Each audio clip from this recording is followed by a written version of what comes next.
శంకరాచార్య గురుపాస్తవం శ్రీ సమంజితమవ్యం కదా స్వామి. అదే అదే స్వామి అదే అదే అదే సరే. జై జై సద్గురు ప్రభు మహారాజుకు జై. గురు బ్రహ్మ గురు విష్ణు గురుదేవో మహేశ్వర గురు సాక్షాత్ పరబ్రహ్మ తస్మై శ్రీ గురవే నమః. ఓం నమో బ్రహ్మాదిభ్యో బ్రహ్మ విద్యా సంప్రదాయ కర్తృభ్యో వంశ ఋషిభ్యో మహద్భ్యో నమో గురుభ్యః. సర్వోపప్లవరహిత ప్రజ్ఞాన ఘన ప్రత్యగర్ధో బ్రహ్మైవాహమస్మి అహం పదార్థరహితః. గురవే సర్వలోకానాం విషజే భవరోగిణాం నిదయే సర్వ విద్యానాం శ్రీ దక్షిణామూర్తయే నమః. ఓంకారపీఠ సిద్ధాంతం బ్రహ్మ విద్యోపదేశిక శ్రీమన్నారాయణం సూర్యం సద్గురుభ్యో నమో నమః. యాజ్ఞవల్కం చ జనకం సుఖ శాంతిపమీశ్వరం కృష్ణమర్జున సంయుక్తం ఉద్ధవం చ నమో నమః. బ్రహ్మానంద యోగీంద్రం రామానంద జ్ఞానేశ్వరః సహజానంద యోగీశ రామావధూత గురుం భజామి. అంబికా శివయోగేంద్రం వేమన యోగి సద్గురుం నిరంజన వెంకయ్యార్య తిరువెంగళ గురుం భజే. శ్రీధర స్వామి యోగేంద్రం శివరామాఖ్య దీక్షితం కంబాలూరి అప్పబ్రహ్మం సద్గురుభ్యో నమో నమః. పరశురామ సీతారామ భాగవత కృష్ణయోగినః పీల్కాన లక్ష్మణార్య సద్గురుభ్యో నమో నమః. బృహద్వాశిష్ట సిద్ధాంతం పూర్ణబోధోపదేశిక వెంకటేశ్వర యోగేంద్రం సద్గురుభ్యో నమో నమః. ఆత్మానాత్మమతీతమనిశం కేవలాత్మోపదేశిక శ్రీ వేముల రామయార్య యోగేంద్రం సద్గురుభ్యో నమో నమః. ప్రణవాతీతమగమ్యం పరా ప్రకృతిరహితం పరమశలోపదేశిక శ్రీరాజయాఖ్య గురుం భజే.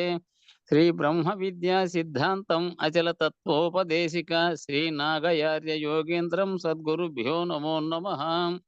ద్వయాత్మరహిత సిద్ధాంతం పరమ పురుష ప్రబోధక శ్రీ వివేకానంద సుబ్బయార్య సద్గురుభ్యో నమో నమః. క్షరాక్షరమతీతం చ అచల పూర్ణోపదేశిక శ్రీ పూర్ణానంద పుల్లయార్య సద్గురుభ్యో నమో నమః. అస్మద్గురు సమారంభం కృష్ణ సాందీప మధ్యమం ఓంకారపీఠ పర్యంతం వందే గురు పరంపరం. జై సద్గురు ప్రభు మహారాజుకు జై. గురు పరంపరముకు జై. జై గురు. శ్రీ సమంచితమవ్యయం పరమ ప్రకాశమగోచరం భేదవర్జితమప్రమేయమనంతమాద్యమ కల్మషం నిర్మలం నిగమాంతమద్వయమప్రతర్క్యమబోధకం ప్రాతరేవ హి మానసాంతర్భావయేద్గురుపాదుకం.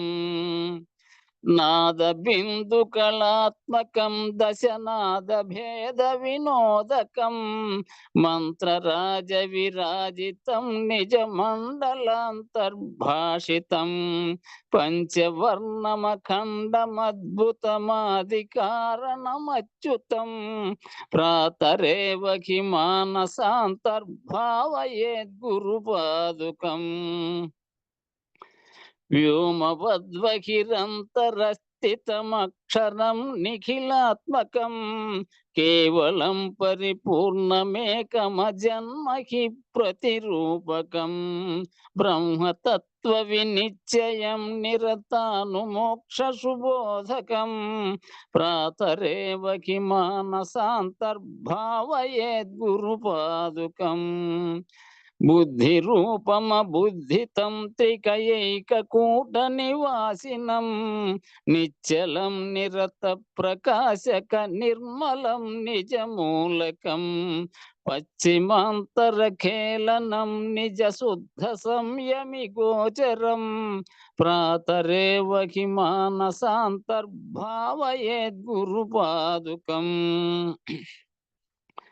హృద్గతం విమలం మనోజ్ఞ విభాషితం పరమాణుకం నీలమధ్య సునీల సన్నిభమాది బిందు నిజాంశుకం సూక్ష్మకర్ణిక మధ్యమస్థిత విద్యుదాది విభాషితం ప్రాతరేవ మానసాంతర్భావయేద్గురుపాదుకం పంచ వృషీక దేహమనచతుష్క్య పరత్పరం పంచభూత సకామ షట్క సమీర శబ్దముఖేతరం పంచకోశ గుణత్రయాది సమస్త ధర్మ విలక్షణం ప్రాతరేవ మానసాంతర్భావయేద్గురుపాదుకం పంచముద్రసులక్ష్య దర్శన భావమాత్ర నిరూపణం విద్యుదాది ధగద్ధగత్వరుచిర్వినోద వివర్ధనం చిన్ముఖాంతరవర్తినం విలసద్విలాసమమాయకం ప్రాతరేవ మానసాంతర్భావయేద్గురుపాదుకం పంచవర్ణ చుచుర్విచుత్ విశుద్ధ తత్వ విచారణం చంద్రసూర్యచిదగ్ని మండలమన్వితం ఘన చిన్మయం చిత్కళా పరిపూర్ణమంతర చిత్ సమాధి నిరీక్షణం ప్రాతరేవ మానసాంతర్భావయేద్గురుపాదుకం హంసచారమఖండనాదమనేక వర్ణమరూపకం శబ్దజాలమయం చరాచర జంతు దేహ నివాసినం చక్రరాజమనాకతోద్భవమేక వర్ణమతత్వరం ప్రాతరేవ మానసాంతర్భావయేద్గురుపాదుకం జన్మ కర్మ విలీల కారణ హేతుభూతమభూతకం జన్మ కర్మ నివారకం రుచి పూరకం భవతారకం నామరూప వివర్జితం నిజనాయకం శుభదాయకం ప్రాతరేవ మానసాంతర్భావయేద్గురుపాదుకం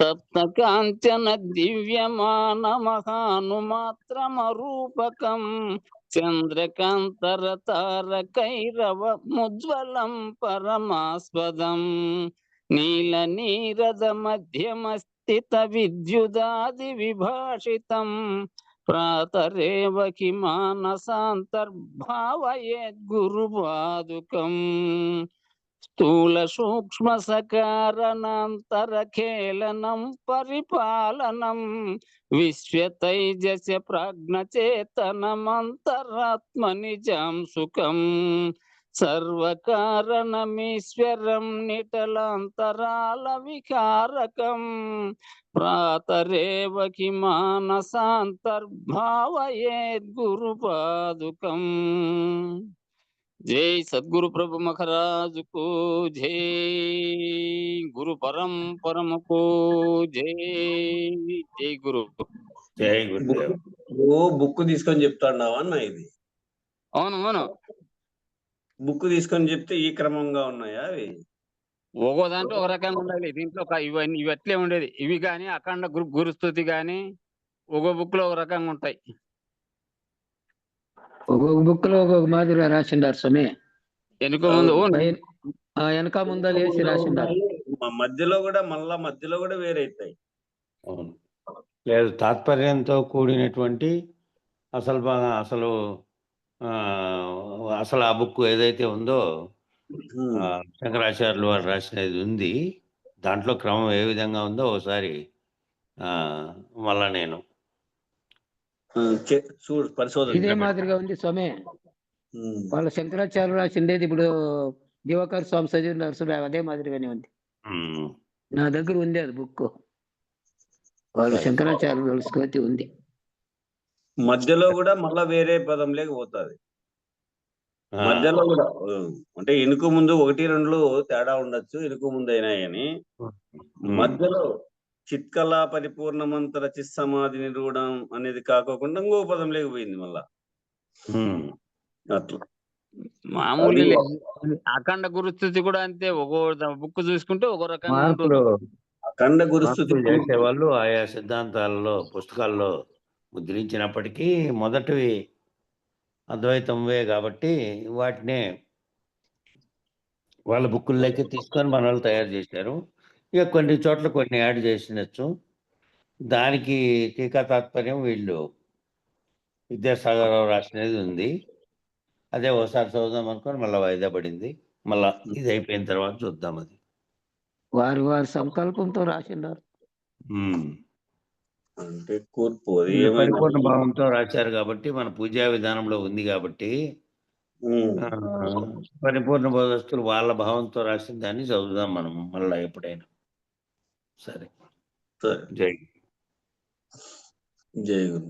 మంతా చిన్నయ్య కూడా రాశాడు. ఆ.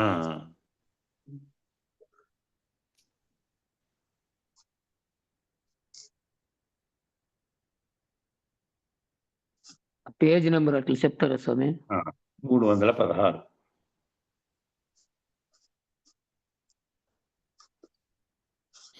జై గురు.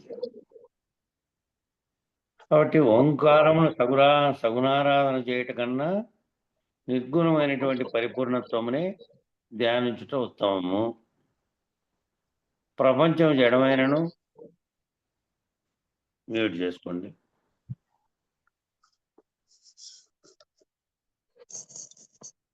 ప్రపంచం జడమైనప్పటికీ ఆత్మసత్తా వలన అస్తిత్వం కలిగి కలదేగుచున్నది. ఆత్మ యొక్క సత్తా వల్ల అది అస్తిత్వం కలుగుతున్నది దానికి. లేదంటే అది జడ స్థితిలో ఉన్నటువంటి దానికి చైతన్యం కలగజేసినటువంటి సత్తా కలగజేసినటువంటి ఆత్మసత్తా వలన అది అస్తిత్వం కలదేగుచున్నది. ఆత్మ యొక్క కేవల అస్తిత్వ రూపం చేతనే అనాత్మ పదార్థములని అస్థి రూపములుగా గోచరించున్నవి. ఆత్మ యొక్క కేవల అస్థి రూపం దాని యొక్క ప్రకాశం చేతనే అనాత్మ పదార్థాలు జడాలుగా ఉండాల్సినవన్నీ అస్థి రూపంలో గోచరిస్తూ ఉన్నాయి. ఈ విధంగా అస్థి రూపాత్మను తెలుసుకునే వాని అంతఃకరణము అందు తత్వభావముకు శుద్ధ స్వరూపం ప్రకాశించు. ఎవరైతే ఇది ఆ అస్థి రూపాత్మగా ఉన్నటువంటి ఆత్మతత్వాన్ని స్వరూప భావాన్ని ఎరిగినటువంటి వారు ఉన్నారో అంతఃకరణమందు ఆ తత్వభావముకు శుద్ధ స్వరూపం వారిలో ప్రకాశిస్తుంది అని చెప్తున్నాడు. అస్థి బాతి ప్రియం నామం రూపం. ఈ సృష్టి మొత్తానికి 5 లక్షణాలు ఉన్నాయి. ఈ సృష్టి మొత్తానికి ఉన్నటువంటి 5 లక్షణాల్లో అస్థి అంటే ఉండుట, భాతి అంటే ప్రకాశించుట, లేకపోతే తెలియబడుట, భాతి అంటే ప్రకాశించుట లేకపోతే తెలియబడుట, ప్రియం అంటే ఆనంద స్థితి, నామం రూపం అనేటివి జగత్తుకు సంబంధించినవి. ఆకారము దానికి ఒక పేరు. ఈ 5 లక్షణాలు ఉన్నటువంటి దానిని సృష్టి అనేటువంటి నిర్ణయంగా చెప్తున్నాం. ఈ 5 లక్షణాలు ఏవైతే ఇప్పుడు చెప్పారో అస్థి బాతి ప్రియం నామం రూపం, ఈ 5 లక్షణాలు ఉంటే 5 లక్షణాలు ఉండేదాన్ని సృష్టి అని చెప్తున్నాం. అస్థి అంటే ఏమో ఉండటము, బాతి అంటే ప్రకాశించడం లేకపోతే తెలియబడము, ప్రియం అంటే ఆనంద స్థితి, నామము రూపం పేరు దానికో రూపం అనేవి జగత్తుకు సంబంధించినవి. 5 లక్షణాలు ఉన్నటువంటి దాన్నే మనం సృష్టి అంటున్నాం. ఈ సృష్టిలో అస్థి అనేటువంటి స్థితి కేవలం ఆత్మకు మాత్రమే ఉన్నది.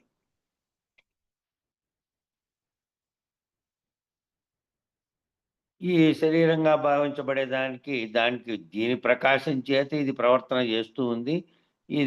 దీని ప్రకాశం లేకుండా అయిపోయినాడు, అది లేకుండా అయిపోతుంది. శరీరం అనేటువంటి ప్రాకారంలోనే చేరుకొని వ్యవహరించినప్పటికీ దీనిని ఆశ్రయించుకునేది దాని ప్రకాశం చేత ఇది వ్యవహారం చేస్తూ ఉన్నటువంటి స్థితిలో ఉన్నాయి. ఆ ఆత్మ అటువంటి స్థితి అందువల్ల ఆత్మకు మాత్రమే అస్థి అంటే ఉండుట జరుగుతోంది. ఉపాధి నశించినప్పటికీ ఇంకో ఉపాధి ధరించే దాంట్లోకి పోయి ఉంటుంది కాబట్టి ఉండుట అనే లక్షణం ఉందండి. ఆ ఆత్మ యొక్క ఉనికి చేతనే సర్వ ప్రపంచమునకు కూడా ఉనికి ఏర్పడుతున్నది. ఆత్మ యొక్క ఉనికి లేకపోతే దాని ఉనికి చేతనే ఉన్నట్టుగా భావిస్తున్నాం, రూపాన్ని గమనించడం, ఇదంతా ఈ సర్వక్రియలకు సృష్టికి కారణమైనటువంటి దానితో తెలియబడుతున్నటువంటి ఇందాక చెప్పినటువంటి సృష్టి లక్షణాలు చెప్పారే, ఆ లక్షణాలన్నీ ఆ ఉండుట, ప్రకాశించుట, తెలియబడుట, ఆనందపడుట, రూపం కలిగి ఉండుట, పేరు కలిగి ఉండుట అనే లక్షణాలన్నీ ఆత్మ ప్రకాశం చేతనే తెలియబడుతున్నాయి. లేదంటే ఆ జడ ప్రపంచంగా ఉన్నటువంటి వాటిగా తెలియబడుతున్నటువంటి స్థితి లేదు. వాటికి ఆత్మ ప్రకాశం చేతనే అవి తెలియబడుతూ ఉన్నాయి. ఆ తెలియబడేటువంటి ప్రపంచానికి అంతటికీ కూడా ఉనికి ఎక్కడి నుంచి ఏర్పడుతుంది? దేనివల్ల తెలియబడి ఏర్పడుతోంది అంటే ఈ ఆత్మ ప్రకాశం వలనే దీని యొక్క ఉనికి చేతనే ఏర్పడుతుంది. పంచభూతాలకు ఉనికి ఏర్పడుతున్నది. పంచభూతాలని ఉనికి ఏర్పడుతుంది. పంచభూతాత్మకంగా ఉండే వాటిని కూడా మనం గుర్తించబడుతున్నాం. కానీ అవి జడంగా ఉన్నటువంటి వారికి చైతన్యంగా ఉన్నటువంటి సర్వవ్యాపక స్థితి కలిగినటువంటి పరమాత్మ అనేటువంటి దాన్ని, అది ఆత్మ రెండు ఒక్కటిగానే ఉన్నటువంటి స్థితిలో ఇది వ్యష్టిగాను అది సమిష్టిగాను ఉన్నట్టుగా మనం పంచభూతాలకు అవేమో కార్యరూపం ధరించినటువంటి భౌతిక రూపం, జీవునికేమో శరీరంగా ఉన్నటువంటి ఉపాధి ఏదైతే ఎవరెవరైతే జీవులకన్నిటికీ ఒక మానవునికే కాక జీవులన్నిటికీ ఉపాధిగతంగా ఉన్నటువంటి నామరూపాత్మకమైనదేమో శరీరంగా ఉంటే దాంట్లో చైతన్యం కలిగిస్తున్నదేమో ఆత్మగా ఉంది. అట్లాగే బ్రహ్మాండానికి పంచభూతాత్మకమైనటువంటి పంచభూతాలు శరీరంగా ఏర్పడితే బ్రహ్మాండం అంతా వాటిని నడిపిస్తున్నటువంటి ప్రకాశం పరమాత్మగా ఉంది. ఈ ఆత్మ అనేది ఈ రెండిటికీ కారణమైనటువంటి మొదట ఆత్మ అనే వస్తువు యొక్క ప్రకాశం చేతనే ఈ సర్వమునకు ప్రణవంగా మొదలైనటువంటి అవ్యక్తంగా ఉన్నటువంటి ప్రణవ స్వరూపం అకార ఉకార మకారములతో మొదలై త్రిగుణాత్మకమై మళ్ళీ పంచభూతాత్మకమై పరిణామం చెందినటువంటిదంతా సాంఖ్యంలో వివరించబడింది. అటు జరిగినటువంటి దానికంతటికీ కూడా పంచభూతాల ఉనికంతా కూడా దీనివల్లనే తెలియబడుతోంది. సూర్యచంద్రాదులు ప్రకాశించడానికి తగినటువంటి ఉనికి కూడా ఆ బ్రహ్మ ప్రకాశం అనబడేటువంటి పరమాత్మ ప్రకాశం వలనే కలుగుతున్నది. నక్షత్రాది విశ్వ కుటుంబములకు అంతా కూడా ఆత్మ వలనే ఉనికి ఏర్పడుతోంది. నక్షత్ర కుటుంబంతో సహా సర్వమునకు కారణమైనటువంటిది మొదట కలిగినటువంటి అవ్యక్తంగా సంకల్ప రూపంలో దేని నుంచి అయితే ఇవన్నీ ఉద్భవిస్తూ వచ్చినాయని చెప్పారో ఆ ఆత్మ ప్రకాశం చేతనే ఆ సృష్టిలో ఉన్నటువంటి విశ్వ కుటుంబం అంతా నక్షత్రాదులు సూర్యచంద్రాదులతో సహా విశ్వ కుటుంబం అంతా కూడా ఆత్మ వలనే ఉనికి ఏర్పడుతుంది. వాటికి కూడా ఏవైనా సరే ఈ అనంత విశ్వమందు ఉన్నవి అనేటువంటి స్థితి కలిగి ఉన్నాయంటే వాటి యందు ఆ ఉండుట అనేదే ఆత్మస్థితి. ఈ ప్రపంచంలో ఏదైనా సరే ఈ ఫలానిది ఉన్నది ఈ విశ్వంలో అని మనం భావిస్తున్నటువంటివన్నిటికీ స్థితి ఉంది. వాటికి ఆ స్థితి ఉంది అంటే వాటిని గుర్తెరుగుతున్నటువంటి ఆత్మస్థితి ఆత్మ ప్రకాశం వలనే వాటికి ఉనికి అనేది ఏర్పడుతూ ఉంది. అవి ఉన్నాయనేది తెలియబడుతూ ఉంది. నాయనా నీ ఉన్నావా అని ఎవరినైనా మనం అడిగితే నేనున్నాను అంటున్నాం కదా. నువ్వు ఉన్నావా అంటే ఎవరైనా అడిగితే నేనున్నాను అంటున్నాం కదా. ఆ నేను ఉండుట, నేను ఉన్నాను, నేననేది ఈ ఉండుట అనేది ఈ రెండు పదాలు తీసుకోండి. నేనున్నానని జవాబిస్తున్నావే. ఆ నేను ఉన్నాను ఉండుట అనే రెండింటిలోనూ ఆ ఉండుట మాత్రమే వేరైతే, ఆ ఉండుట అనేది వేరైతే నేను అని పలుకుతున్నదే, నేనని పలికి నేను ఉన్నాను అని చెప్పుతున్నదే ఆ ఉండుట అనేది గనక వేరైతే అదే ఆత్మస్థితి. ఆ ఉన్నది ఉండుట, ఉండి పలుకుతోందే అది. నేనున్నాను అని దేనితో చెప్పబడుతోంది? నేనున్నానని గాఢ నిద్రలో నేనున్నాను, నిద్రపోతున్నాను అని చెప్పగలిగే స్థితిలో లేదు. తనను తాను గుర్తించే స్థితిలోనూ లేదు.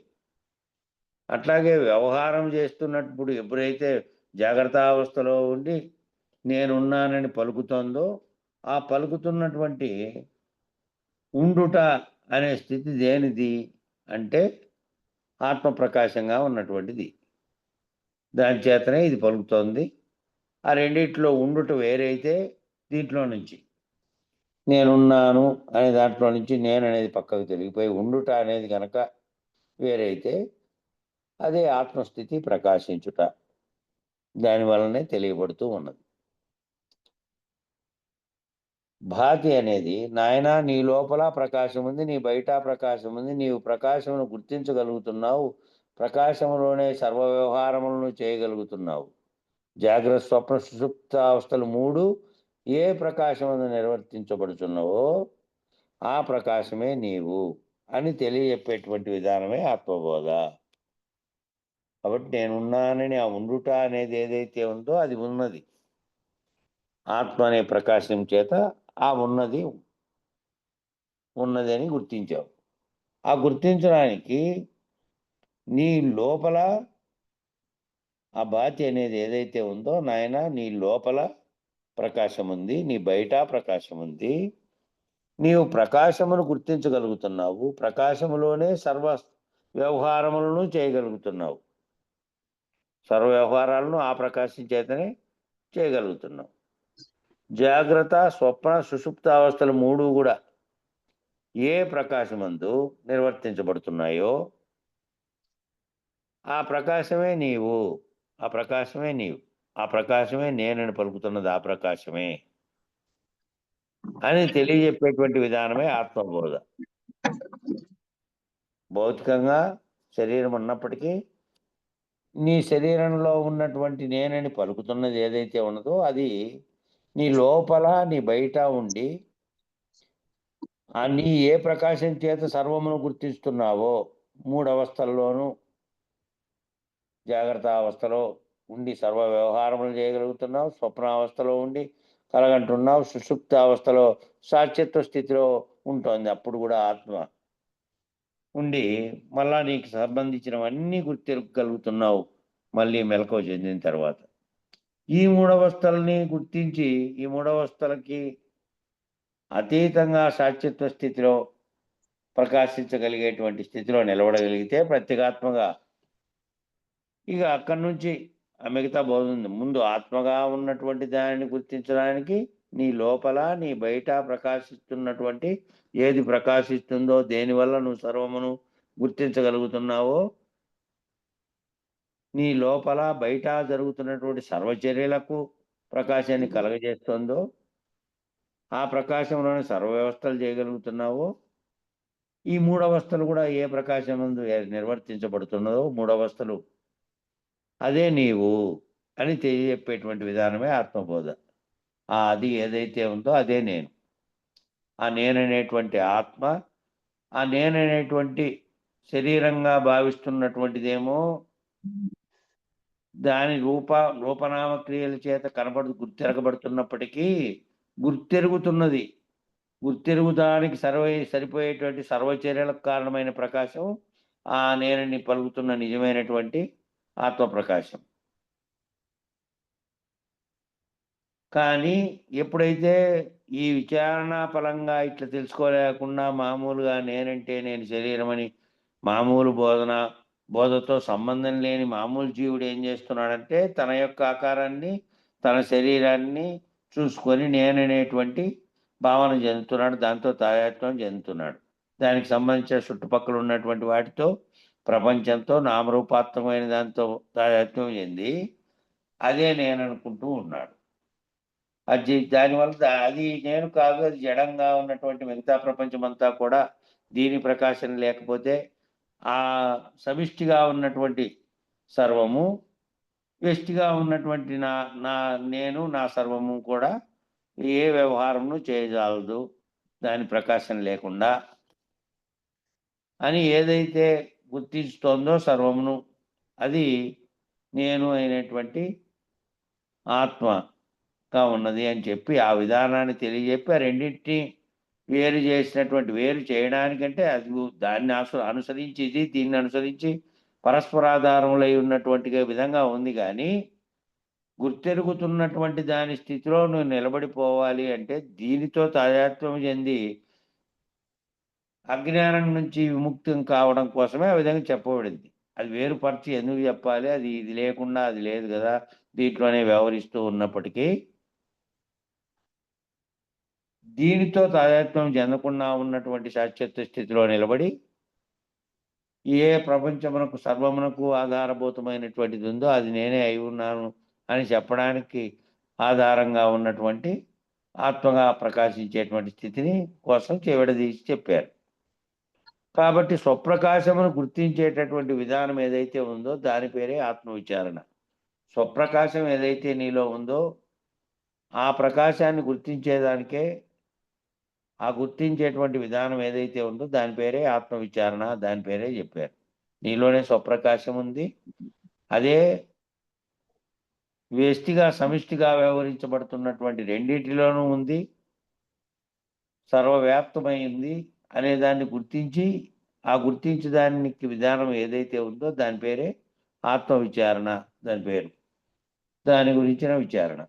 మానవులందరూ తప్పక తెలుసుకోవాల్సినటువంటి విషయం ఏమిటనంటే శవములో అన్ని ఇంద్రియ భాగములు ఉన్నప్పటికీ కూడా, పడిపోయినటువంటి మరణించినటువంటి శవంలో అన్ని ఇంద్రియ భాగాలు కూడా ఉన్నప్పటికీ కూడా అవి చైతన్యవంతములుగా లేవు. ఇంద్రియాలు అన్నీ ఉన్నాయి, భౌతికంగా ఇంద్రియాలన్నీ అట్లే ఉన్నాయి. అప్పటి వరకు మాట్లాడాడు, అప్పటి వరకు వ్యవహరించాడు, అప్పటి వరకు కళ్ళతో చూశాడు, అప్పటి వరకు కొన్ని విషయాలు గుర్తించగలిగాడు. ఇక అప్పటి నుంచి ఉపసంహరణ కింద నుంచి పైదాకా భౌతికంగా ఉండే వస్తువులు పనిచేయకుండా అయినాయి, భౌతికంగా ఉండేటువంటి ఇంద్రియాలు. ఆ తర్వాత అంతరేంద్రియాలు పనిచేయకుండా గుర్తించలేని స్థితికి చేరుకున్నాయి. ఆ తర్వాత సర్వము ఉపసంహరింపబడినటువంటి స్థితిలో శరీరం అలాగా ఉండిపోయింది. శరీరం శవంగా మారిపోయింది. శరీరంలో ఇతరత్ర ప్రాణేంద్రియాలతో సహా ఏ ప్రకాశం చేతనైతే ఇన్నాళ్ళు ప్రకాశించాయో, వ్యవహరించినాయో, శరీరం ఉడిగి మంచంలో పడినప్పటికీ కూడా దేని ప్రకాశం చేత ప్రాణంతో సహా అవన్నీ నిలబడి ఉన్నాయో అది ఇప్పుడు లేదు. ఆ శవంలో అన్ని ఇంద్రియ భాగములు ఉన్నప్పటికీ కూడా అవి చైతన్యవంతములుగా లేవు. మరణకాలమందు ఈ చైతన్యము ఈ శరీరం నుంచి విడిపోయి విరమిస్తున్నది. ఏ శరీరాన్ని అయితే ఆశ్రయించి ఉన్నదో ఆ చైతన్య స్వరూపంగా ఉండేది. అది అవయవాలలాగా కాదు కాబట్టి అది గుర్తెరిగేటువంటి శక్తి స్వరూపంగా ఉన్నటువంటి ప్రకాశాన్ని కలగజేసినటువంటి సూక్ష్మ స్థితిలో ఉన్నటువంటి ఆ చైతన్యము శరీరం నుంచి విడిపోయి విరమిస్తూ ఉంది. శరీరం పూర్తిగా పాడైపోయి శరీరం పూర్తిగా ఇదైపోయిన తర్వాత, పనికి రాకుండా అయిపోయిన తర్వాత దాంట్లో నుంచి విరమిస్తోంది. అప్పుడు ఆ మరణ శరీరం అట్లాగే ఉంది. మరణ శరీరానికి అన్ని చేతులు, కాళ్ళ అవయవాలన్నీ కూడా అట్లే ఉన్నాయి. కానీ ఏ ఒక్కటి కూడా కదిలే స్థితిలో కానీ, వాటిని కదిలించే ప్రేరణ కలిగిస్తున్నటువంటి అంతరంగంగా ఉన్నటువంటి అంతరంగ చతుష్టయం కానీ, వాటికి ప్రకాశం ఇచ్చేటువంటి ఆత్మ కానీ లేదు. అందులో నుంచి విడిపోయి విరమిస్తోంది. అప్పుడు ఈ చైతన్యము పంచభూతాత్మకమైనటువంటి చైతన్యంలో కలిసిపోయేటటువంటి ప్రయత్నం జరుగుతోంది. అప్పుడు ఈ చైతన్యం ఏమైంది? ఇప్పుడు దాకా ఉన్నటువంటి చైతన్యము పంచభూతాత్మకమైనటువంటి చైతన్యం, సమిష్టి చైతన్యం ఏదైతే ఉన్నదో అందులో కలిసిపోయింది.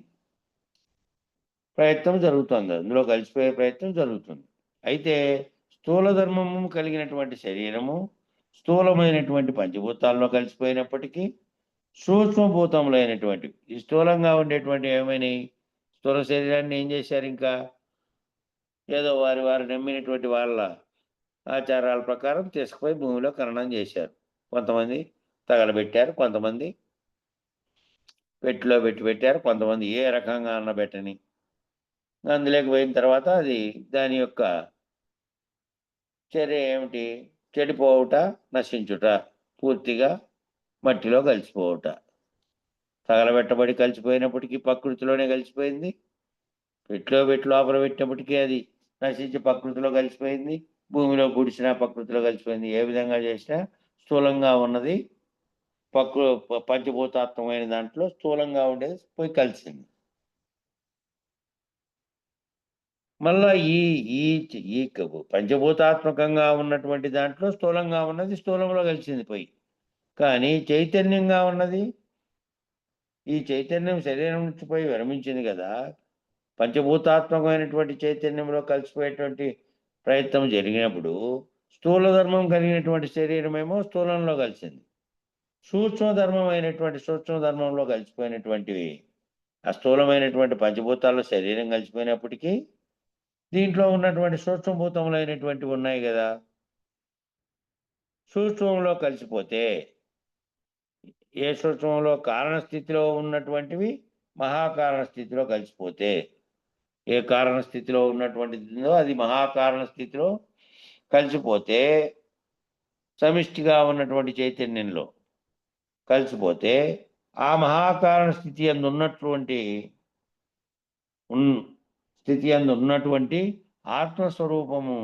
ఆత్మస్వరూపంలోనికి ఆత్మ చేరుతుంది. మహాకారణంలో ఉండేటువంటి చైతన్యం ఏదైతే సమిష్టిగా ఉందో ఆ చైతన్యంలో ఈ ఆత్మస్వరూపంలో ఉన్నటువంటి ఆత్మ చేరుతుంది. శరీరం విఘటనం చెందేటప్పుడు జరిగేటువంటి ప్రక్రియ అది. శరీరం విఘటనం చెందేటప్పుడు జరిగే ప్రక్రియ అది. స్థూలంగా ఉన్నది మళ్ళీ స్థూలంలో కలిసిపోయింది, పంచభూతాత్మకంగా ఆకారం కలిగి నామరూపాలతో వ్యవహరించిందనేమో పోయింది అందులోకి. దీనికి కారణమైనటువంటి చైతన్యంగా ఉన్నటువంటిదేమో మహాకారణంగా ఉన్నటువంటి సమిష్టి చైతన్యంలోకి పోయింది. మళ్ళా ఆయా చేసినటువంటి దాని కనుక కారణ మహాకారణాలు రహితుడైనటువంటి వానికేమో మళ్ళీ పోయి దాంట్లో నుంచి చేసినటువంటి దానివల్ల మళ్ళీ జన్మించేటువంటి ఏ సంకల్ప స్థితి అయితే కారణమై ఉన్నదో కలగడానికి, దాన్ని రహితుడైనటువంటి వాడికేమో మళ్ళీ ఇంకా అవసరం లేదు. మామూలుగా పరమపదించి మామూలుగా అయినటువంటి వాని యొక్కదైన సూక్ష్మ శరీరం కారణ శరీరం మహాకారణమైనటువంటి సూక్ష్మంలో కలిసిన తర్వాత మళ్ళీ ఈ సంచిత ప్రారంభ కర్మలను బట్టి సంకల్ప స్థితులను బట్టి మళ్ళీ అది దానికి తగినటువంటి దేహాన్ని ఎత్తుక్కొని దేహంలో ఉపాధి పొందుతుంది కర్మవశమున.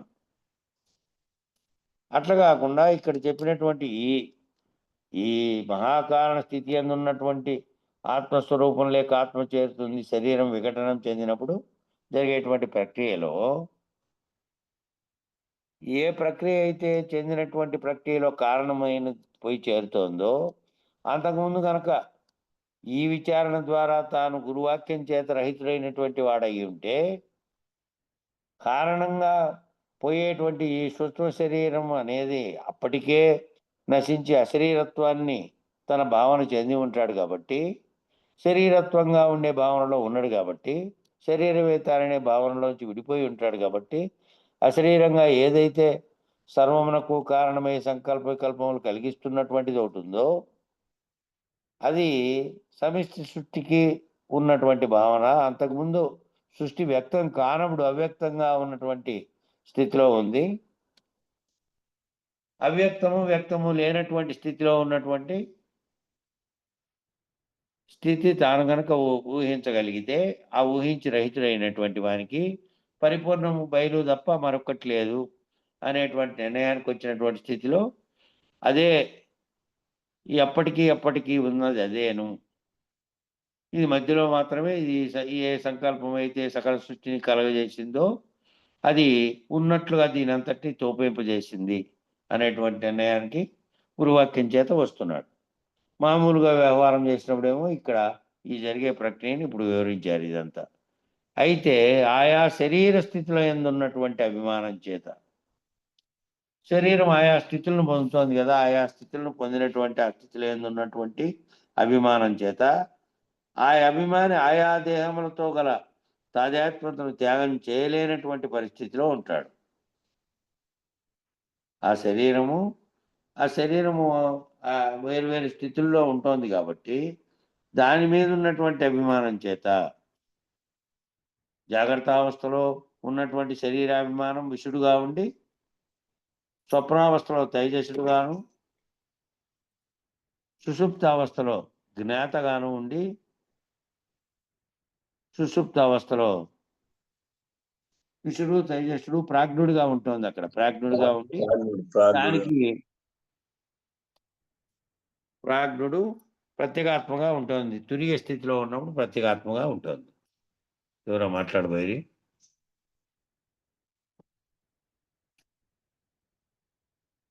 అదే ప్రాజ్ఞుడు అని చెప్పడానికి ఆన్ చేసేదలికే నువ్వు ప్రాజ్ఞని గుర్తుకు తీసుకుంటులేనా అట్లా. అట్లా ఉన్నటువంటి 4 స్థితుల్లో అభిమానిగా ఉన్నటువంటి స్థితిలో ఉండడం చేత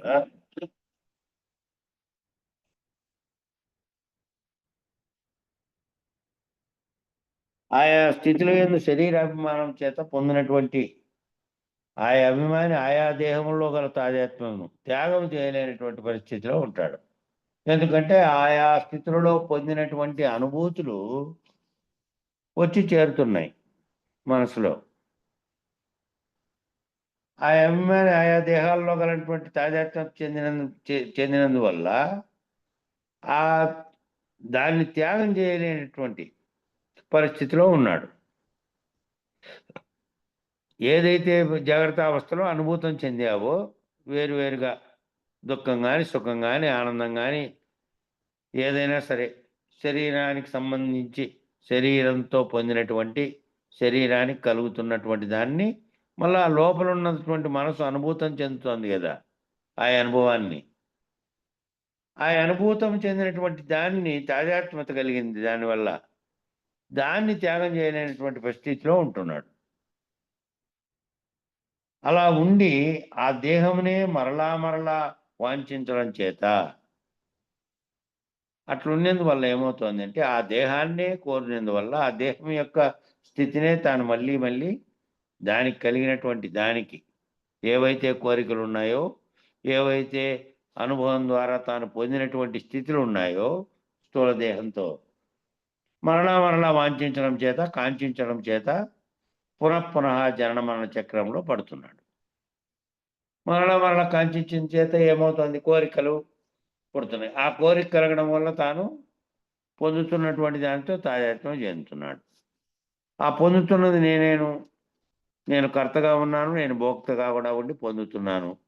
కర్తగా దాన్ని వాంఛిస్తున్నా, దాన్ని ఆలోచిస్తున్నా, దాన్ని స్ఫురణలో పెట్టుకొని ఉన్నా.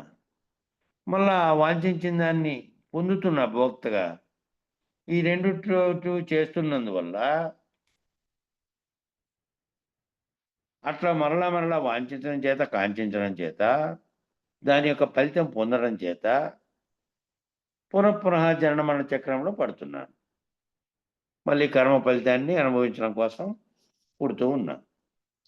కాబట్టి స్థూల సూక్ష్మ కారణ మహాకారణ స్థితుల యందు, స్థూలము సూక్ష్మము కారణ మహాకారణ స్థితులందు ఆయా శరీర అభిమానమును ఎవరైతే చక్కగా పరిశీలించి ఈ 4 స్థితుల్లో ఉన్నటువంటి శరీరాభిమానంగా ఉన్నటువంటి దాన్ని పరిశీలించి విచారణ చేసి స్వస్వరూప ఆత్మ సాక్షాత్కార జ్ఞానం అనేటువంటి నిర్ణయ క్రమం మీద విచారణ చేసినటువంటి వాడై స్వాత్మనిష్ట స్వప్రకాశమునందు మాత్రమే నిలకడ కలిగినటువంటి వాడై మిగిలినటువంటి అన్యమును విడవడానికి ఎవరైతే అభ్యాసం చేస్తున్నారో, ఆ విరమణని ఎవరైతే అభ్యాసం చేస్తున్నారో వారికి ఒక గొప్ప ఫలితం లభిస్తోంది.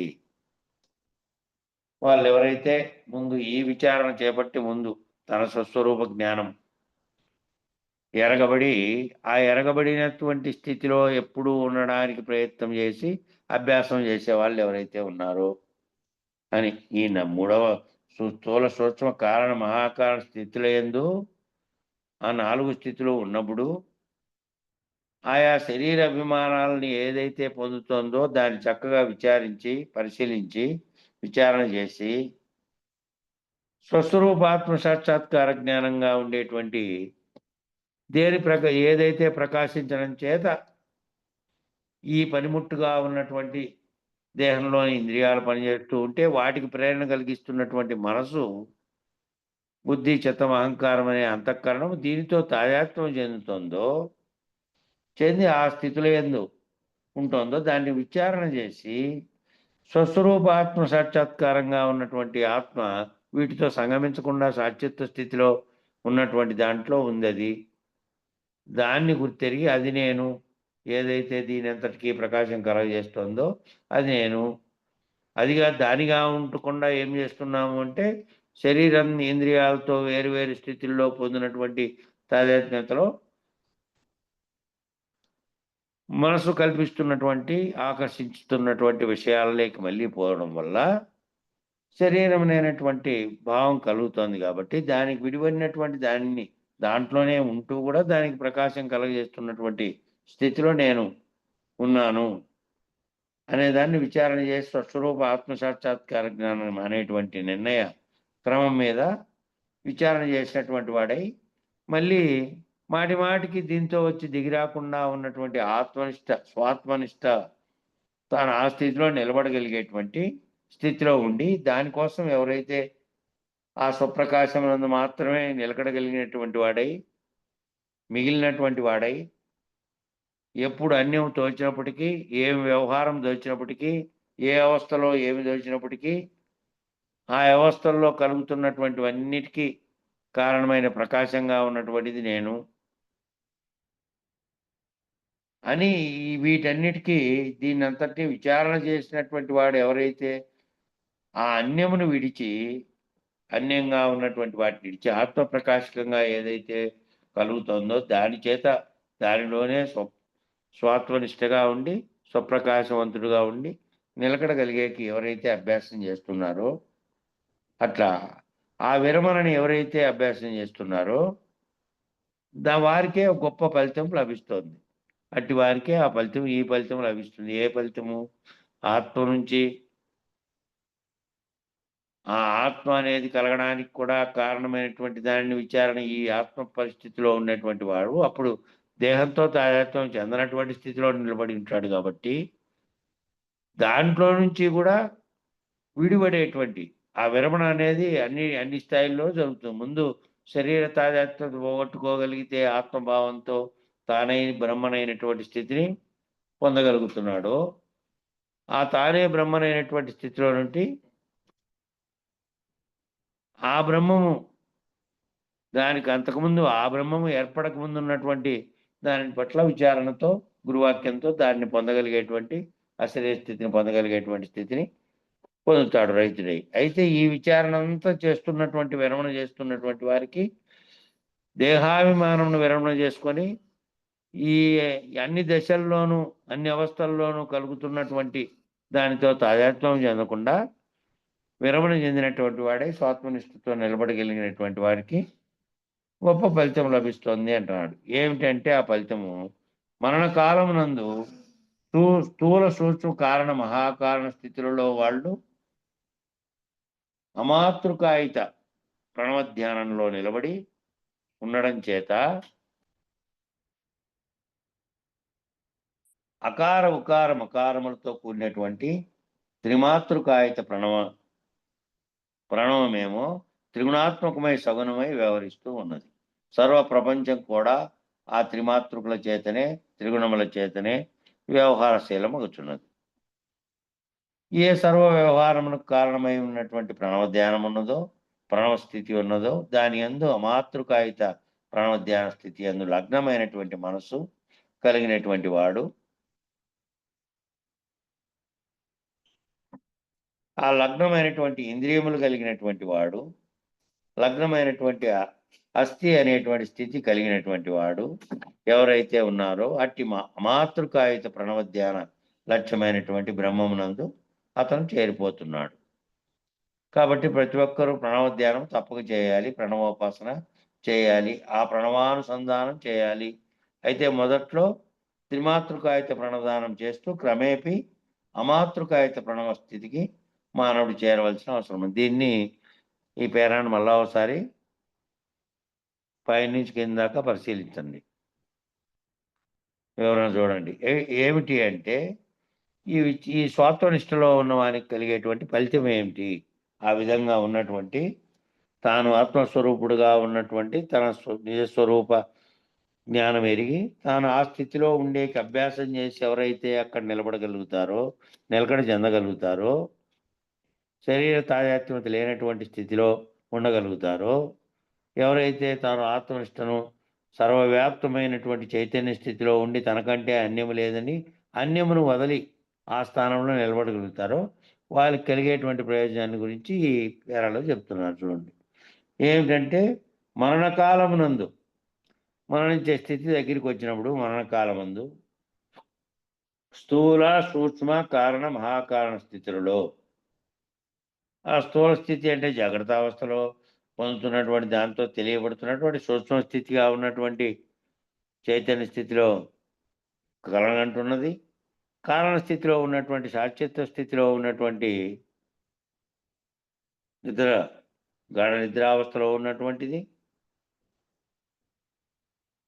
ప్రత్యేగాత్మగా ఉన్నటువంటి మహాకారణ స్థితిలో ఉన్నటువంటి సర్వమును గుర్తిరిగే సాక్షిత్వ స్థితిలో ఉండి వాటిని అంటకుండా ఉన్నటువంటి స్థితిలో ఉన్నటువంటి 4 స్థితుల్లో ఉన్నటువంటిది కూడా స్థితుల్లో ఉన్నటువంటి వాళ్ళు అమాతృకాయిత ప్రణవధ్యానంలో నిలబడి ఉండడం చేత, మాతృకాయితమైనటువంటిదైతే ఓంకారం, మాతృకలతో కూడినటువంటి ఓంకారం అనేటువంటి దాంతో త్రిగుణాత్మకమైనటువంటి ప్రపంచం ఏర్పడింది. కాబట్టి త్రిగుణాత్మకమైనటువంటి ప్రపంచం ఏర్పడడానికి కారణమైనటువంటి అకార ఉకార మకార మాతృకలతో కూడినటువంటి త్రిమాతృకాయిత ప్రణవమేమో అది త్రిగుణాత్మకమై సగుణమై వ్యవహరిస్తూ ఉంది. అక్కడ చెప్పినటువంటి అమాతృకాయిత ప్రణవధ్యానంలో ఉంటేనేమో మాతృకలతో కూడనటువంటి ఈ 3 మాతృకలు అకార ఉకార మకారములనే మాతృకలతో కూడినటువంటి ప్రణవధ్యానం ఎలా ఉంది అంటే అది ఇంకా అవ్యక్తంగా ఉండి 3 మాతృకలతో త్రిగుణాత్మకమై ప్రపంచాన్ని కలగజేసుకోనటువంటి స్థితిలో ఉన్నటువంటి ప్రణవం అది. ఆ 3 త్రిమాతృకాయిత ప్రణవమేమో ఇట్లుంటే, త్రిమాతృకాయిత ప్రణవం కానటువంటిది సర్వ ప్రపంచం కూడా త్రిమాతృకుల చేతనే త్రిగుణముల చేతనే వ్యవహారశీలం అవుతోంది. కాబట్టి అమాతృకాయితమైతేనేమో ఈ మాతృకులు కలుగునటువంటి గుణములతో కూడకుండా ఉన్నటువంటి స్థితిలో ఏ సర్వ వ్యవహారానికి కారణమైనటువంటి ప్రణవ ధ్యానం ఉన్నదో, ప్రణవస్థితి అంటే వ్యక్తం కాకుండా ఉన్నప్పుడు ఉన్నటువంటి ప్రథమ రూపమైనటువంటి శబ్దం ఏదైతే కలిగిందో ఆ మొట్టమొదట ఆ శబ్దము కలగడానికి అకార ఉకార మకారములనే ఓం అనేటువంటి ప్రణవనాదం బయటకు వచ్చి ఆ శబ్దం ద్వారా కలిగినటువంటి మళ్ళీ త్రిగుణాత్మకమైనటువంటి సర్వప్రపంచము కలగడానికి కారణమైన ఒక్కొక్కటిగా ఏర్పడుతూ వచ్చినాయో, పంచభూతాత్మకమైనటువంటి ఆకాశం మొదట ఏర్పడి ఆ తర్వాత మిగిలినవన్నీ, అట్లా ఏ సర్వ వ్యవహారంలో కారణమై ఉన్నటువంటి ప్రణవధ్యానం ఉన్నదో, ఈ వ్యవహారాలన్నిటికీ కారణమైనటువంటి ఆ ప్రణవధ్యానం ఉన్నదో, ఆ ప్రణవస్థితి ఎందున్నదో దాని యందు ఆ దాంట్లో అమాతృకాయిత ప్రణవస్థితి ధ్యానం అందు, అమాతృకాయిత ప్రణవస్థితి ధ్యానము అంటే తాను తన స్వరూపం ఆత్మప్రకాశంగా ఉన్నటువంటి సర్వవ్యాప్తమైనటువంటి బ్రహ్మ ప్రకాశంగా ఉన్నాను అని తెలియబడినప్పటికీ అది వ్యక్తమైన తర్వాత జగత్తుగా ఏర్పడింది. కాబట్టి జగత్తు కారణమైన బ్రహ్మంగా ఏర్పడింది. కాబట్టి అంతకుముందు కారణమైన బ్రహ్మంగా లేకుండా అవ్యక్తంగా ఉన్నటువంటి ప్రణవ స్థితిలో అమాతృకాయితంగా అంటే మాతృకలు అకార ఉకార మకారములు మాతృకలు కలగనటువంటి అవ్యక్త స్థితి ఏదైతే ఉన్నదో తాను లేనటువంటి స్థితి, తాను ఉత్పత్తి కానటువంటి స్థితి, ప్రపంచం కూడా ఉత్పత్తి కానటువంటి స్థితి యందు ఆ ప్రణవ ధ్యాన స్థితి యందు లగ్నమైనటువంటి మనస్సు కలిగినటువంటి వాడు ఇక దీనితో శరీరంతోనూ తాను బ్రహ్మం అనేటువంటి స్థితిలో కూడా లేకుండా తాను బ్రహ్మము చేత ఏర్పడినటువంటి ఈ సకల సృష్టికి కారణమైనటువంటి దాంట్లో కూడా లేనటువంటి మాతృకాయితమైన దాంట్లో లగ్నమై ఉన్నాడు. కాబట్టి మనసు అట్లా లగ్నమైనటువంటి ఇంద్రియములు కలిగినటువంటి వాడు, లగ్నమైనటువంటి అస్థి అనేటువంటి స్థితి కలిగినటువంటి వాడు,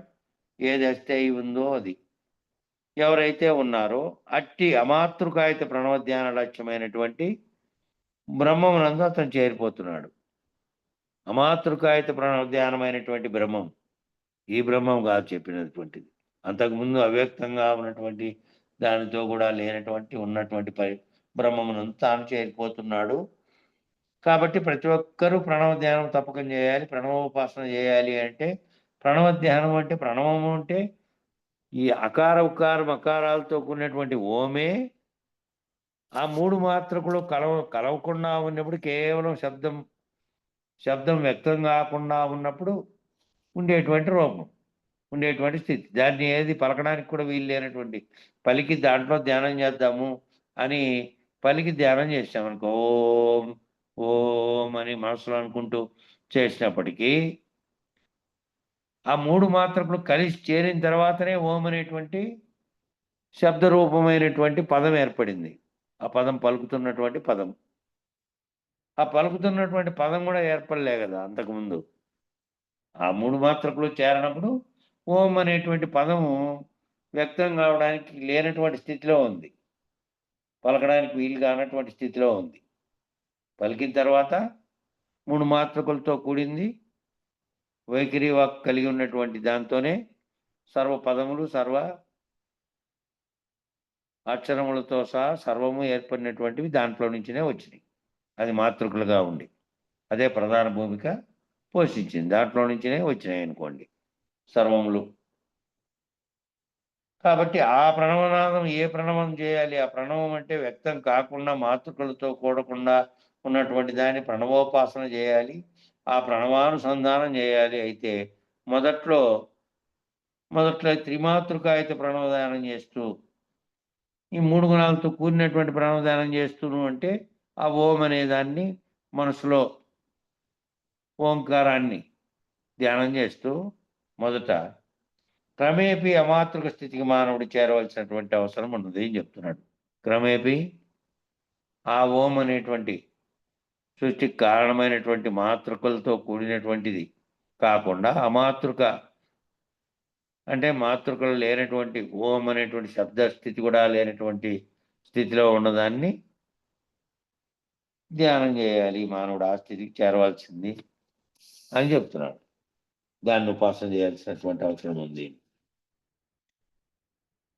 తనను తాను గుర్తెరిగినటువంటి తనను తాను స్వప్రకాశ స్వరూపుడుగా గుర్తెరిగినటువంటి స్థితిలో తనను తాను సుషుప్తావస్థను సమాధి స్థితిగా మార్చుకోగలిగినటువంటి పరిస్థితిలో తురీయ స్థితిలో ప్రవేశించిన తర్వాత ఆ నిలకడ చెందిన తర్వాత ఆ తురీయ నిష్ట ప్రభావం చేత సదా బ్రహ్మరంధ్ర స్థానమునందు నిలకడ కలిగినటువంటి వాడుగా రూపొందుతున్నాడు.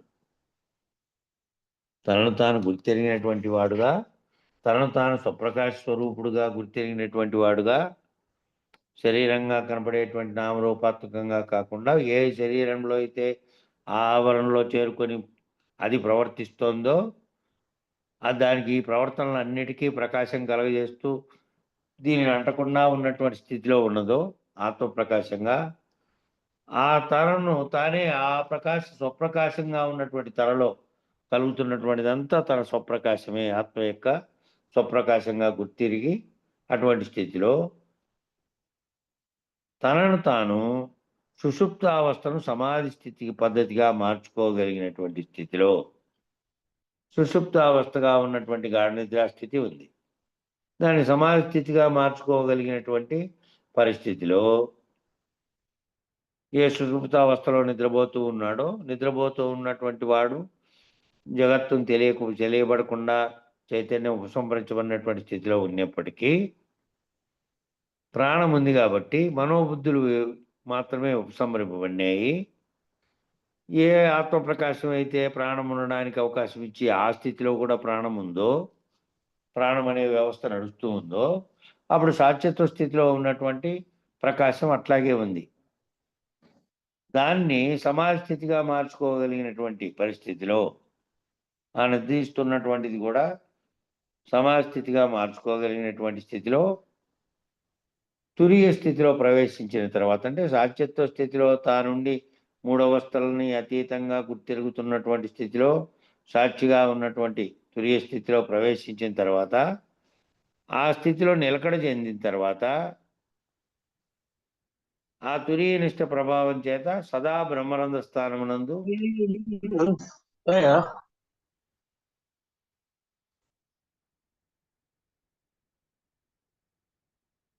ఆ నిలకడ చెందిన తర్వాత తురీయనిష్ట ప్రభావం చేత సదా బ్రహ్మరంధ్ర స్థానమునందు నిలకడగలిగినటువంటి వాడుగా రూపొందుతున్నాడు. బ్రహ్మరంధ్ర స్థానం అంటే ఎక్కడి నుంచి ప్రవేశించినటువంటి ఈ ఈ సంకల్పం ప్రవేశించడానికి కారణమైనటువంటిది వివరించారు. బ్రహ్మరంధ్రం అనేటువంటిది చేసి బుద్ధి గుహ యందు చెప్పబడిందే. ఆ బ్రహ్మరంధ్రంగా పైన చెప్పి సహస్రారం దగ్గర చెప్పినటువంటి దాంట్లో ఆ బ్రహ్మానంద స్థానం నందు నిలకడగలిగినటువంటి వాడుగా వాడు రూపొందుతున్నాడు. సదా ఆ నిష్టలో ఉన్నటువంటి వాడు, ఆ తురియ నిష్టలో నిలబడినటువంటి వాడు. ఆ రీతిగా షడ్విధ సమాధి నిర్ణయాన్ని, ఆ రీతిగా 6 విధాలైనటువంటి సమాధి నిర్ణయాన్ని పూర్తిగా పరిశీలించినటువంటి వాడై సంకల్పరహితముగా అట్టి అమాతృకాయత ప్రణవధ్యాన స్థితిలో నిలకడ చెంది 6 విధాలైనటువంటి సమాధి స్థితిని దాన్ని అంతటిని పరిశీలించిన వాడైనటువంటి వాడు సంకల్పరహితంగా ఉండేటువంటి మాతృకులతో కూడినటువంటి అమాతృకాయుత ప్రణవధ్యాన స్థితిలో, మాతృకులతో కూడిందేమో ఓం శబ్దం ఏర్పడింది. ఓం శబ్దానికి కారణమైనటువంటిది ఆ శబ్దం కూడా లేనటువంటి స్థితిలో ప్రణవ ధ్యానం ఏ విధంగా ఉందో ఆ స్థితిలో నిలకడ చెంది తనను తాను గుర్తెరిగి తాను ఉండుట చేతనే సమస్తము ఉండుట సంభవించుతున్నది. తాను అనేటువంటి నేను ఎవరైతే అక్కడ నిలబడి నిలకడ చెంది సర్వమును గుర్తిస్తూ సర్వస్థితులను ఏదైతే పొందిందో దాంట్లో నుంచి వాటన్నింటినీ గుర్తెరిగిన వాడై సాక్షిత్వ స్థితిలో వాటితో తాదాత్మ్యం చెందకుండా వాటికి అతీతంగా ఉన్నటువంటి, అవి ఏర్పడకుండా ఉన్నటువంటి అవ్యక్త స్థితిలో ఉన్నటువంటి ప్రణవంలో తాను నిలబడి తన యొక్క నిజస్వరూపాన్ని గుర్తెరిగినటువంటి స్థితిలో నిలబడి తాను ఉండుట చేతనే సమస్తము ఉండుట సంభవించుతున్నది. నేననేది ఉండుట చేతనే, నేను భావించడం చేతనే, నేను ఉంటేనే, నేను భావిస్తేనే నాలో కలిగేటువంటి ఈ 3 అవస్థల్లో కలిగేటువంటివి కూడా నేను ఈ స్థితిలో తురియ స్థితిలో ఉన్నప్పటికీ తురియ స్థితిలో ఉండి సాక్షిత్వ స్థితిలో అన్నిటినీ గమనిస్తూ సంగమించకుండా ఉన్నప్పటికీ ఆ గమనిస్తున్నటువంటి వాడు ఎవరైతే ఉన్నాడో ఆ నేను తురియ స్థితిలో ఉన్నటువంటిది కూడా, ఆ తురియ స్థితిలో ఉన్నటువంటి నేను, సాక్షిత్వ స్థితిలో ఉన్నటువంటి నేను కూడా ఉండడం చేతనే, నేననేది ఉండడం చేతనే సమస్తము కూడా ఉండుట అనేది సంభవిస్తోంది. ఆ ఉండడం అనేది కూడా లేకుండా ఉంటే, ఆ ఉండడం అనేటువంటి తుర్యాతీత స్థితికి పోతే, తురియ స్థితిలో కూడా సాక్షిత్వ స్థితిలో ఉండి గమనిస్తున్నాడు సర్వమును. తుర్యాతీత స్థితి లేకపోతే, సాక్షిత్వ రహిత స్థితి లేకపోతే, సాక్షిగా కూడా ఉండకుండా సర్వమును గుర్తెరిగే స్థితిలో కూడా లేనటువంటి స్థితిలో ఉంటే ఆ సమస్తము ఉండుట సంభవించేది తానున్నట్టు చేతనే ఉంది. కాబట్టి తాను కనుక లేకపోతే ఆ ఉండేది ఉన్నదాన్ని గ్రహించేది సమస్తము ఉన్నది అని చెప్పబడేది కూడా లేదు. సమస్తము లేదు. తాను లేకపోతే సమస్తము లేదు. ఈ అనంత సృష్టి కూడా తాను ఉండుట చేతనే సంభవించుతున్నది. ఈ అనంత సృష్టిగా ఉన్నటువంటి సర్వము కూడా పంచభూతాత్మకమైనటువంటి అనంతమైనటువంటి ఈ సర్వలోకాలతో సహా సర్వ భూతాత్మకమైనటువంటి ఏవైతే ఉన్నాయో పైన చెప్పినటువంటి ఊర్ధ్వ అధోలోకాలుగా చెప్పబడినటువంటి సర్వము కూడా తానుంటేనే ఇదంతా ఉన్నది. తాను లేకపోతే ఇదంతా సంభవించేదే లేదు. ఇదంతా కేవలం తోచబడినటువంటి, కలలో తోచబడినటువంటి సమస్త సృష్టి కూడా కలలో తోచబడినటువంటి, నిజానికి లేనటువంటి, ఉన్నట్టుగా కల చెందినటువంటి విషయంగా గుర్తిస్తారు. ఆ తాను ఉన్నటి చేతనే సకల సృష్టి, అనంత సృష్టి అంతా కూడా తాను ఉన్నటి చేతనే సంభవిస్తుంది. తానే లేకపోతే తానే లేనైనటువంటి వాడైతే, తానే భావరహిత స్థితికి చేరుకుంటే, తానే తుర్యాతీత స్థితికి చేసుకొని సాక్షిత్వ స్థితిలో కూడా నిలబడి గుర్తించేటువంటి స్థితిలో లేకుండా ఉన్నటువంటి వాడై, తానే లేనివాడుగా భావన చెందితే, ఆ సత్యాన్ని గుర్తెరిగినటువంటి వాడే ఈ అస్థి అనేటువంటి స్థితిలోకి చేరిపోతున్నాడు. ఏదైతే ఉన్నదో మూల కారణంగా ఉన్నటువంటి స్థితిలో చేరిపోతున్నాడు. దానికి అతీతంగా ఉన్నటువంటిదేమో తానే లేనటువంటి స్థితి, తాను రహితమైనటువంటి స్థితి ఏమో గురువాక్యం చేత తెలుసుకోబడి ఎల్లవేళలా కూడా ఈ అవస్థలన్నిట్లోనూ కూడా జరుగుతున్నటువంటి వాటన్నిటితోనూ తాదాత్మ్యం చెందకుండా స్వప్రకాశంలో నిలబడినటువంటి వాడు కూడా తాను ఉన్నాననేటువంటి భావనతో ఉంటేనే సమస్తము ఉన్నది, సమస్తము తోస్తున్నది.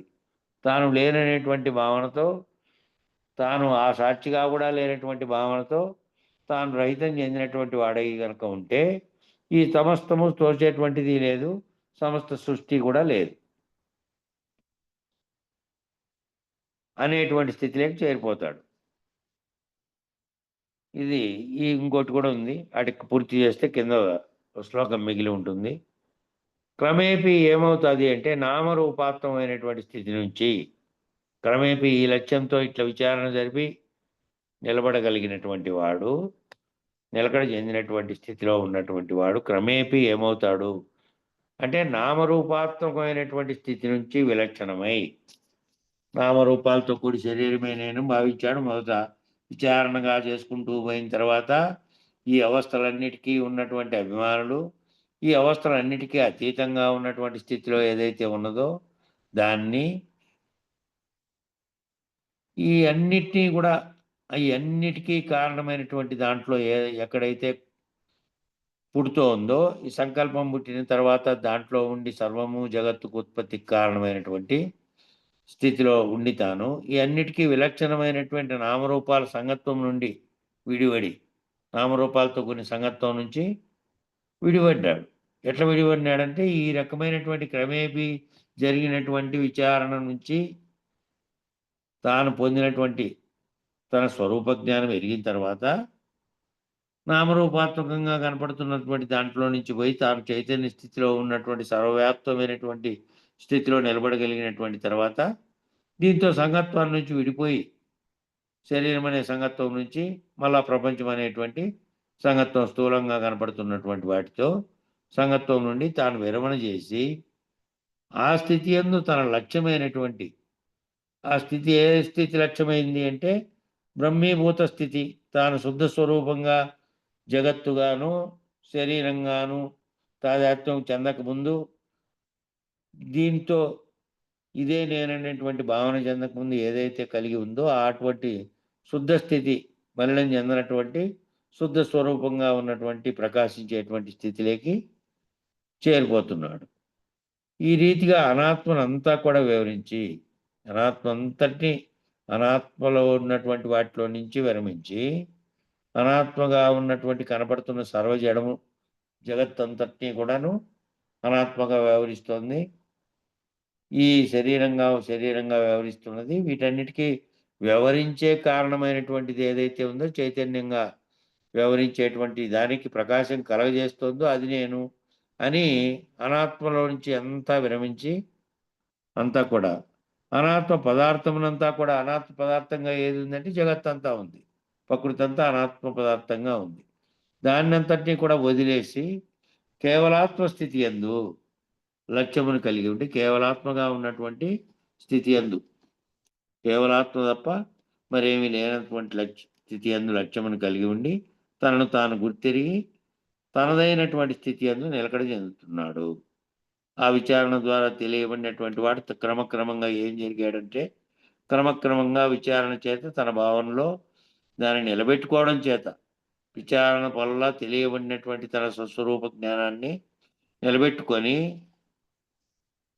ఆ స్థితిలో కనుక నామరూపాల సంగత్వంగా ఉండే శరీరం అనే జడం నుంచిను మరియు దానితో కనపడుతున్నటువంటి ప్రపంచంగా కనపడుతున్నటువంటి జడంగా ఉన్నటువంటిది అనాత్మ పదార్థం అంతా కూడా, శరీరము అనాత్మ పదార్థం, అట్లాగే కనబడుతున్న ప్రపంచం అనాత్మ ప్రదత్తంగా భావించి దాన్ని అంతటినీ వదిలేసి కేవలాత్మ స్థితి అందు లక్ష్యాన్ని కలిగి ఉండి తాను గుర్తిరిగి తనదైనటువంటి స్థితిలో నిలకడ చెందుతాడు అనే కాటికి నిలబెడదాం. ఈ శ్లోకం దగ్గర నుంచి మిగతాది రేపు చెప్పుకుందాం. మంగళం చెప్పండి. స్థిరమగు మీ పదవిని సుస్థిరముగా సంస్థాపనం చేసి జనులకు పరిపూర్ణ బోధ ప్రకటపరచిన మరి శివరామార్యులకు మంగళమనారే. ఆర్యులకిప్పుడు మంగళమనారే. పొంగుతూ సిద్ధాంత పూర్ణులయ్యెరుకను భంగపరచిన గురు పారంపర్యులకు మంగళమనారే. తత్పీఠమునకు మంగళమనారే. నిరతము జగములు మీరియు మరుపును ఎరుకయును లేక మాయయు లేక పరిపూర్ణులైనట్టి గురునకు మరి మరి విశ్రాంతి చెంది మంగళమనారే. నిత్యము శుభ మంగళమనారే.